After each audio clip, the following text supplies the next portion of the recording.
Okay, this is my Sony MDS-JE440 MiniDisc player, and the problem with it is the loading mechanism is not quite working properly. So if I put a disc in, it will accept the disc.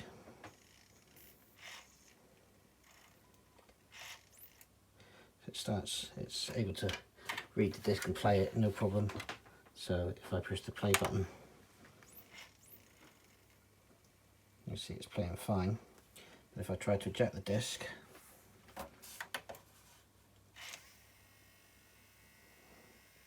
nothing happens. You can hear a motor spinning though. So I've already taken the top off. As you can see, it's just 2 screws on each side and you lift the top up. So to get the disc out when it's stuck, this piece of white plastic at the back, set the eject button and then push that forward like that, and it'll eject. So the problem is a drive belt.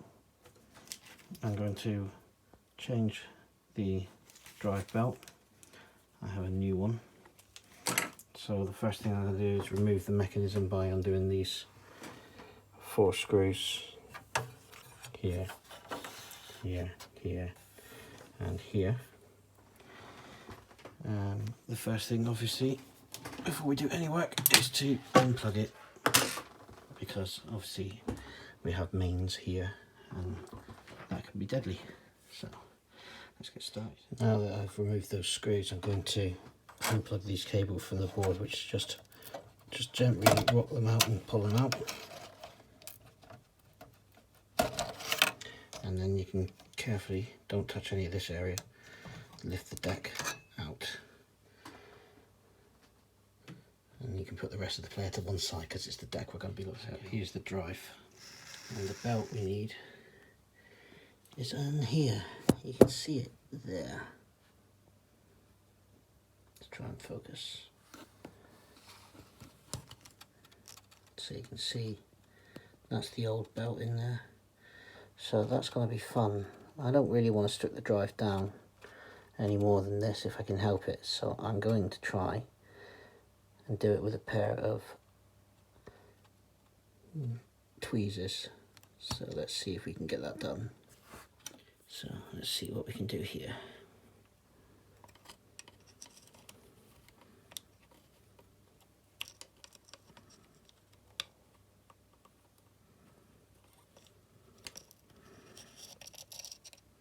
So there is our old belt.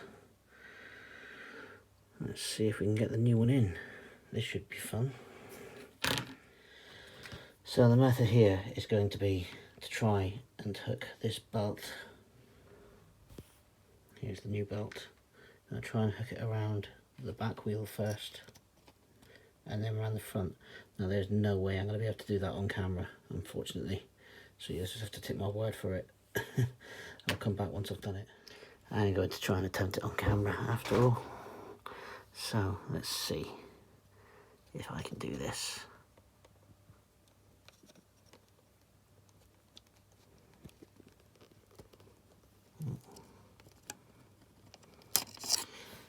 Yes, looks like I've managed it. Sorry for the blurry video, but that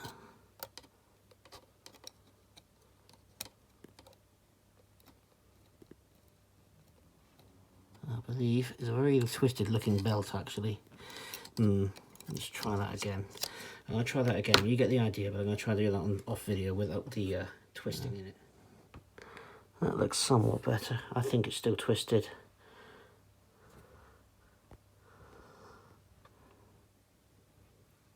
Yeah, it might work itself out though, hopefully once it spins. We'll see.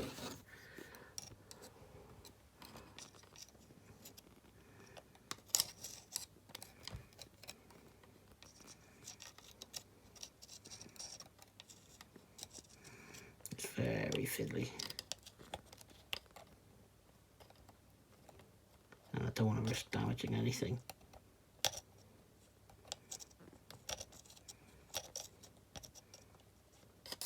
Yeah, let's see how that goes. So the reinstallation is going to be the reverse of the removal. These are rubber shock mounts. They line up with these holes. So I'm trying to do this one-handed, but the idea being is you might line that back up and then put the screws back in. So I'll do that now. Okay, so that's all screwed back in now. And the last, before I put the lid on and test it, is to push these in. So hold it by the blue bit, line it up with the connectors, and just gently push straight down, and they sit straight in. If it feels like it's got to bend or fold, stop, because you don't want to damage the cables. So a little bit fiddly. It feels like it's in. So let's do power up.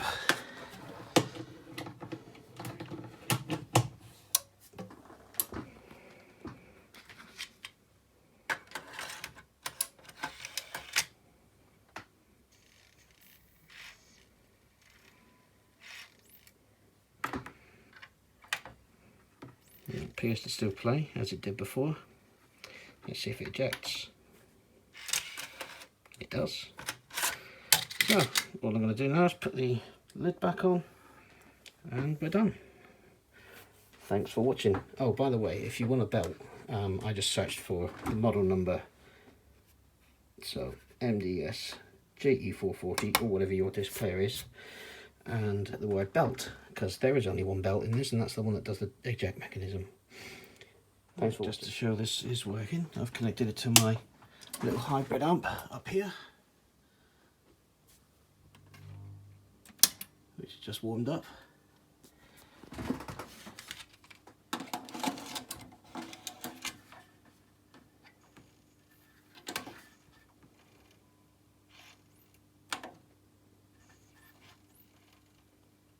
So that should be playing.